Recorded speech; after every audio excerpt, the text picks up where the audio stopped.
Over the weekend, the United States and Iran have exchanged more strikes as tensions in the Strait of Hormuz are boiling over. Washington and Tehran are now making contradictory statements about the status of the waterway. Let's head over to Doha, where our correspondent Laila Humaraih has the latest for us. Good morning, Laila. So that was quite a weekend in the region. Bring us up to speed, please.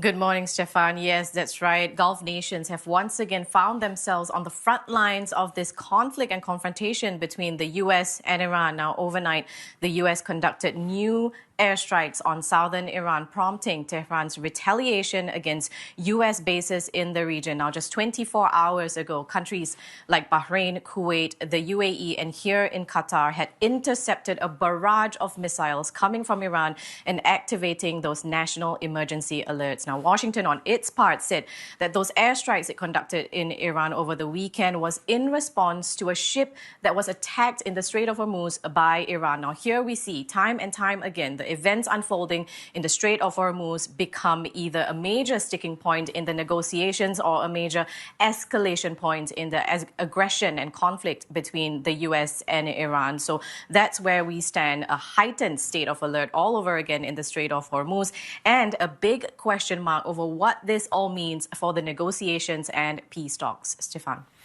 And the Iranian attacks on the Gulf countries also came at what would turn out to be a sensitive and somber time in Qatar with the passing of the former ruler of the country.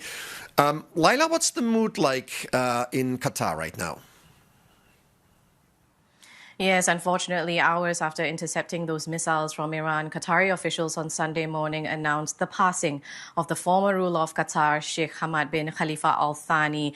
Messages of condolences have been pouring in from global leaders, heads of states, and it's worth noting that on the same day Qatar intercepted those missiles from Iran, it also received messages of condolences from Tehran through Abbas Araghchi, the foreign minister. Now, the late Sheikh Hamad is the father of the current Emir of Qatar, Sheikh Tamim bin Hamad Al Thani, but he's also known as the collective father of the entire state of Qatar, known as a visionary and essentially the architect of modern-day Qatar. So having said that, the mood here in Qatar this week will be one of a somber mood and one of reflecting on the life, the legacy, and the wisdom of a well-respected figure whose ideas and values helped shape Qatar and will continue to guide the country well into the future and for generations to come. Stefan.